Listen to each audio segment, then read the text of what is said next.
I'm here with Theo Mollano. He graduated from Hopkinton a little over a year ago now. And he was a three-sport athlete over the course of his career. And he's here to talk with me today about his career. So Theo, glad to have you here. Yeah, thanks, Drew, for having me on. Yeah, so I figured we'd start off with fall, and you played cross country in the fall. So what was that like? Let me think. Fall cross country, freshman year.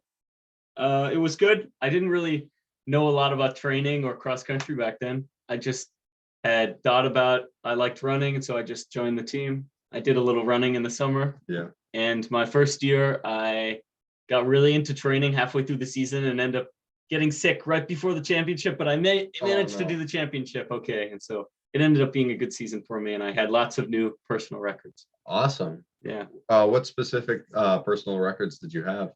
I forget. I think I had mid 18s in the 5K. So that was my personal record. Awesome. Yeah. That's great. So you also did it sophomore year. Was there many changes between freshman and sophomore year? I tried to improve my training, and we did. There was a lot of crazy things sophomore year, and I think I improved a little bit. And it was really nice to set new records. And then my team sophomore year was one of my favorite sports teams that I ever did. Awesome. Yeah. Yeah. What made it special? Well, sophomore year, I think we had some seniors who were going on to graduate, and they like pulled me along, and they were running super fast. And so I could just kind of turn on the gas and follow them on the course. So that was fun. Great. Yeah, I think it's cool. Like it shows that you got better, and when you were able to, make that improvement, it helped you keep pace with everybody else and improve your personal records. Yeah, thanks, man. So junior year was a little funny. I was training a lot and too fast, and I got terribly sick because I got an overtraining sickness from going too hard too often. But the good thing was, at the championship, I did turn it around and I got a new personal record. So that was fun to do. Awesome. What's your advice to other athletes out there? Like, you seem to push yourself really hard that year. And so what would you have done differently? And what advice would you give to, younger athletes who are listening to this and want to know? I would say for cross country running, you can't build up too much too fast. You have 3 training phases. You got a base period, a building period, and a polishing period. So in your base period, throughout the beginning of the summer into the beginning of the season, you should just be running a lot of good miles and just feeling really good, not trying to push it too hard. Then throughout the season, when you start going harder with your friends, you're going to be putting in that extra fitness. And then at the end of the season, you actually don't want to run too hard. You just want to be having lots of energy to polish it off for the fast races. So you're saying towards the end of the season, you actually want to use like more stamina and like pace yourself like a little bit more. Yeah, exactly. Exactly. Push too hard. Yeah. Because I always felt like towards the end of a season for me, like I was always pushing really hard because I was like, I know I'm not playing for a bit. So what do you think? Yeah. Well, you push yourself harder because you let yourself rest a little bit more. So every week you'll do really hard Monday and you have a lot of rest. Then you'll do really hard Saturday when you got your race. So that's that, at least for cross country, that was the mindset I think we tried to do. All right. Winter, you did 4 years of Nordic, 3 of which were at Hopkinton. What can you tell me about freshman year? Oh, I loved skiing my freshman year. It was totally epic. And we even had some courses freshman year where we were skiing in the slush and we were doing biathlon, and it was just a total blast. What made it fun? Do you think it was the coaching, the teammates, or totally the teammates? And Nordic skiing is such a funny sport, especially when you're learning. You're like all wobbly. You're trying to stand up. It's a total blast. All right. So what was the difference between there and your sophomore year? Now you're coming in and you've had some experience. You seem to know more about what you're doing. Yeah, I'd say something really important to do is ski with other people. So that summer I was going to Vermont to train with some other people, and I learned a lot more about skiing, and I started training more in the off season. So that year I felt way more prepared, and I had greater or equal to, not the same amount of fun, and that time I knew how to ski a little better. That's great. So like the off-season work really went into helping you Yeah, feel like? yeah, exactly. All right. Junior year, what was noteworthy that really stood out to you your junior year of skiing? Well, that year I got the 2 state championships, which which was nice. And we had a crazy big duel with me in this. He was really my friend. We would compete at every race. In one race, we even had a joke competition where we were just leading and drafting and leading and drafting and leading and drafting. And then at the end of the race, we did a countdown and we sprinted really hard for the finish. And so, it was just a total blast. I would suggest for the junior year just to keep building up the ski skills, but especially in the off season. That's pretty I key. gotta ask, who won that race? I know everybody wants to know. Uh, uh, I mean, I got that one, but he got me in another race. Okay, So we were. it evens out. It was coming back and So forth. what about the state championships? That's got to be really special. Yeah, that was really fun. It was on my favorite course from my freshman year, and I think the state championships course. It was a lot of turns, and I love turns. When you're skiing and you have a turn, you can do a special technique where you're always balancing and falling, and you press to close to the inside turn for cross country skiing, and it's just really, really awesome to do.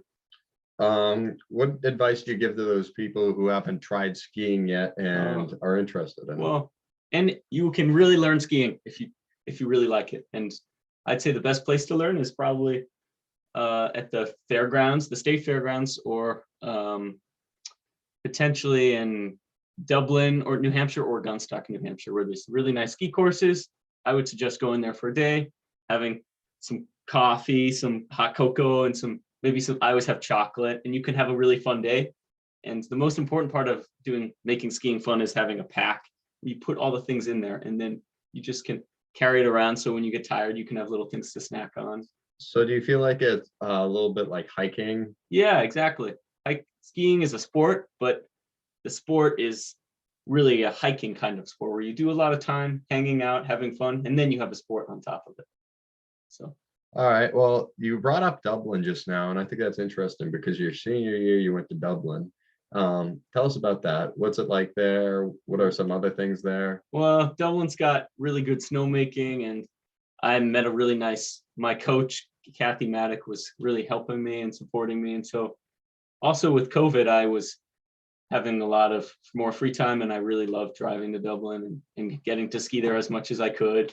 And I'd leave school. I'd leave school every day early because of COVID, and log out a little early, and you could just get on your way skiing there. And plus, doing a club, I would highly suggest for if you want to do a college sport in skiing school sports are really important because they make a lot of important friends, but trying to either A, do a club, or B, do club races is also really important to develop skills, because a lot of club skiers also will do college sports with you. So it gives you a wide range of different experiences and insights. So Awesome. So seem to learn a lot there. Spring track. Go. track. Well, freshman year I was an epic year because it was me and Joe and a few other guys, and we were all going really hard every day. We had no idea what we were doing, so that was really fun. We were going really, really, really hard. Then sophomore year, we were setting personal records, and it was a lot of fun. We were also doing every race, and so I think track could be a really fun sport. So what'd you learn from bringing the intensity and putting a lot of effort in about like pacing yourself? Oh, you should. First off, you should do not go out too hard. That's something we always made that mistake in track, and it was totally hilarious. The other thing is, I think just doing everything in moderation. So you choose a moderate pace to begin, and you can try and finish faster, or not drinking too much coffee, not trying to eat too much breakfast. Track is it's a really interesting sport. There's so many different elements. For me, I always just had done it for fun though, and it was really fun to go on the bus in the summer and come back on the bus and get like a, I don't know, like a, what's it called, a foot long sub. Yeah. Yeah, and so that was the best part of track. All right. You think out of the sports you did, what did you think of team bonding? were all three Oh, great for it? Or was there one that really stood out to you? Nordic and track were the biggest ones. But cross country in my early years was also awesome. I think team bonding is what makes it you. If you are only as good as your team. So if you have a really good team, you have a really good chance of having a lot of fun and doing really good as a team. So Yeah, I mean, I feel like, team camaraderie is a big thing. Like with baseball, we do stuff, the triad bond, and that's helpful, I think. yeah, Um, so college, you went to Williams, you finished 1 year there. You would tell people what you're doing there for sports? yeah. So I got recruited to go there for skiing, and that was great because it pushed me to go really hard to do a lot of training the summer before, and I hung out with my friends a lot. Um, that year, I also was trying to train with the national team a little bit, so it was really good to try and Well, tell us about that. level up The national team, come on. and do a lot of different training. But so I was really having a lot of fun with that, and any of my friends, who are also there, it's so fun. I really wanted to have a nice ski season, but because of all the training, I was pushing through a shoulder injury, and I got a slap tear and some bicep tear, and it's kind of slowed down my skiing for the last 6 months or 7 months, and I'm finally probably going to have to go do some doctor stuff about that end. But I would say, even with all this murky stuff, it was going to school was really good. So I really liked going to school, and the thing ended up being a lot of my friends were skiers, a lot of them weren't, and it ended up being really fun. So it ended up working out.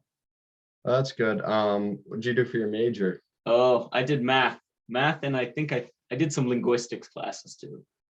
But What was this really interesting to you about that and compelled you to do that, would you say? well, my teacher for German language was so nice. She was this old, really nice woman named Helga, and so I really wanted to take classes with her, and she would always bring us treats and coffees and candies from Germany. So I said that was a good class for me to take.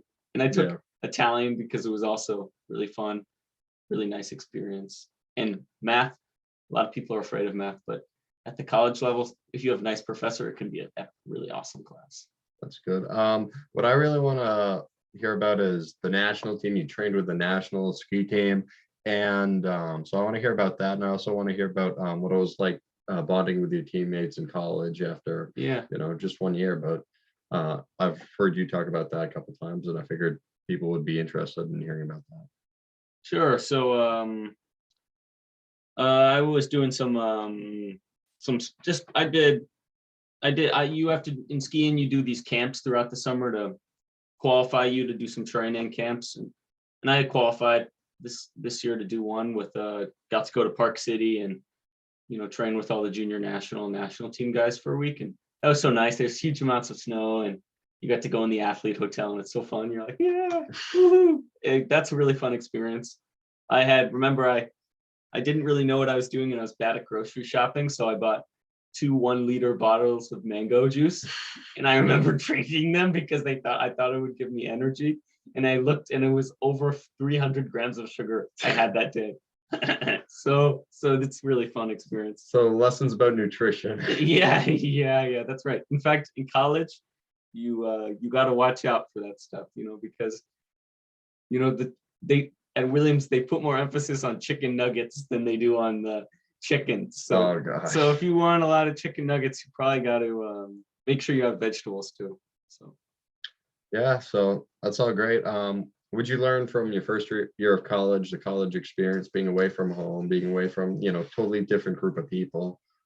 Well, the first half of college, the first semester was really like academically hard for me because there's so many new skills I had to learn.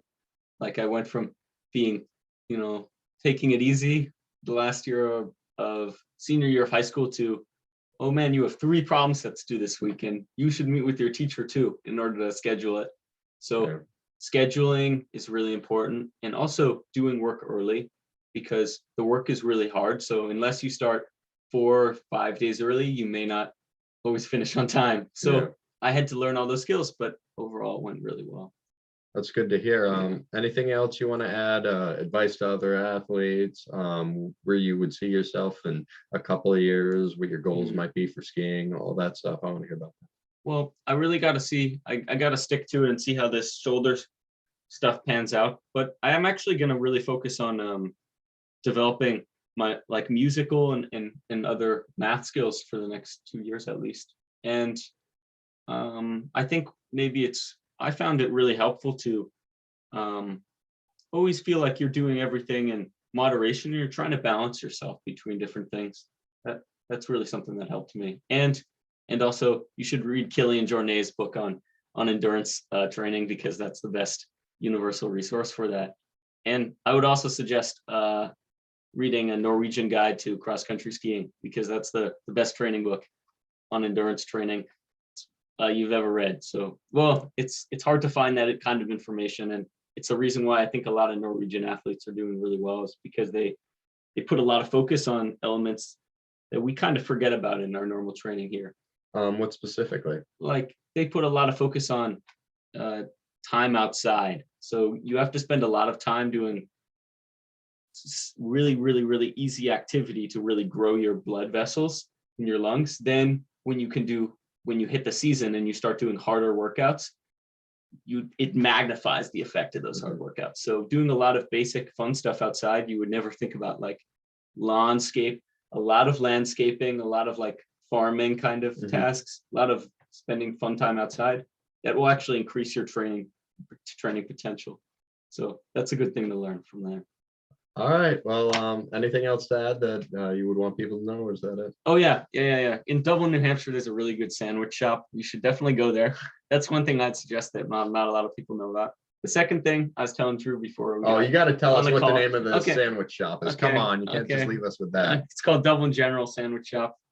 The other thing I was telling Drew before we got on the call is I learned this crazy fact the other day, that in Dublin, New Hampshire, I was skiing. I didn't know this for years, but there's actually like a musical institute there where like a lot of famous musicians and actors you may know of, like and painters, they go there to like be in the forest and recluse from society, like kind of like Thoreau or something. I'm not sure, but so when you pass by Dublin or you go pass by Peterborough, you're kind of seeing, and you may see something you don't want to see. Like there's some secret stuff there, and it's kind of cool.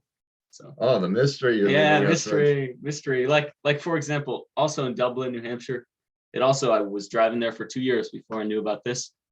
There's the world's biggest math institute is technically located out of Dublin, New Hampshire. I don't know why, but right now they have 7 math problems called Millennium Prize problems in math science, computer science, and if you solve any one, you will get $1 million. So there's $7 million hiding in a secret bank in Dublin, New Hampshire. If you ever want to think that Hopkinton, Peterborough, Moultonborough, there's not so much other than just nice people and lots of forests. Like Dublin, New Hampshire's got $7 million in a secret bank. So fun facts. You don't hear this quite every day. So yeah, interesting knowledge. All right. Well, thank you, Theodore. Yeah, thanks, Drew, so much. Yep.